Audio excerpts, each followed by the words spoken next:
Hello everyone, welcome to my YouTube channel. In today's video, we will shed light on the life of Queen Anne of Britain, the last of the Stuart monarchs.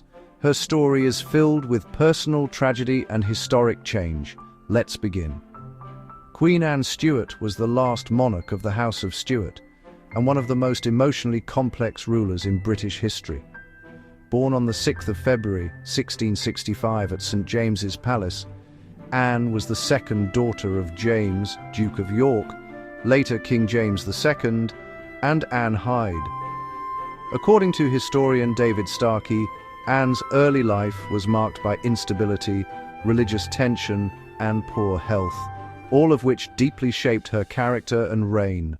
From childhood, she suffered from weak eyesight, frequent fevers, and later, crippling gout, conditions that would follow her throughout her life. Anne was raised as a Protestant, despite her father's later conversion to Catholicism. Historian Mark Kishlansky notes in his book, A Monarchy Transformed, that this religious divide within her own family would become a defining political issue in her life. When the Glorious Revolution of 1688 forced her father into exile, Anne supported her sister, Mary, and brother-in-law, William of Orange. According to historian John Miller, this decision caused a permanent emotional break between Anne and her father, one that haunted her conscience for the rest of her life. Anne became queen in 1702 after the death of William III. At the time of her accession, England was already deeply involved in the War of the Spanish Succession. As Jeremy Black explains in 18th century Britain, Anne inherited a kingdom at war and a political system divided between Whigs and Tories. Although often underestimated, Anne took her role seriously and attended council meetings regularly, even when her health was failing. One of the most defining achievements of Anne's reign was the Act of Union in 1707, which united England and Scotland into the Kingdom of Great Britain. According to Linda Colley in Britain's Forging the Nation, Anne strongly supported the union, believing it would secure Protestant succession and political stability. Despite fierce opposition in Scotland and widespread public unrest, the union passed, changing the course of British history forever. Anne's reign was also dominated by war. The Duke of Marlborough, her trusted general and husband of her close friend Sarah Churchill, led British forces to major victories such as Blenheim and Ramillies.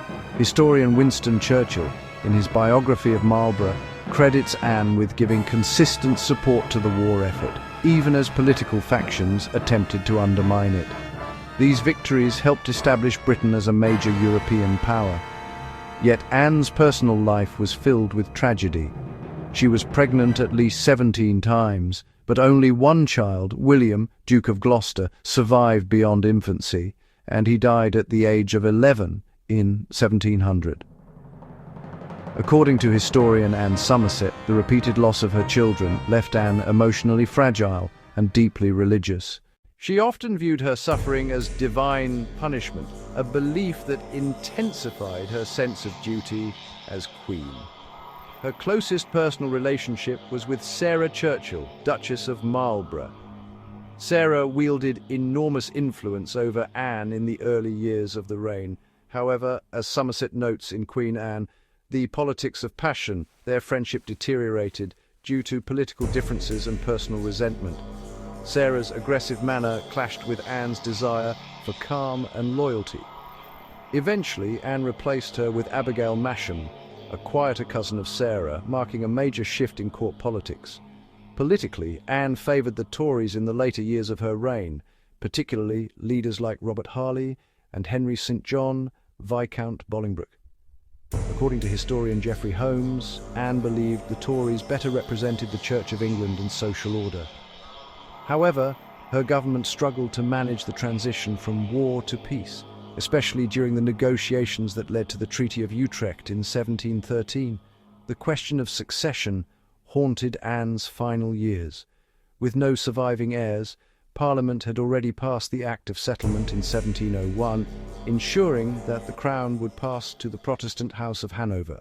According to historian Ragnhild Hatton, Anne personally disliked the Hanoverian heirs but accepted them to prevent a Catholic restoration. This decision marked the final end of Stuart hopes.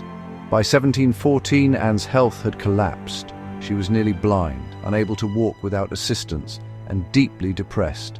Contemporary accounts describe a queen worn down by grief, illness, and political betrayal.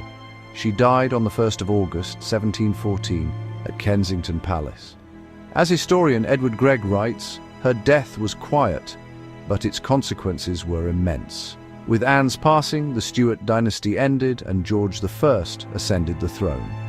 Anne left no grand personal legacy, but her reign shaped modern Britain.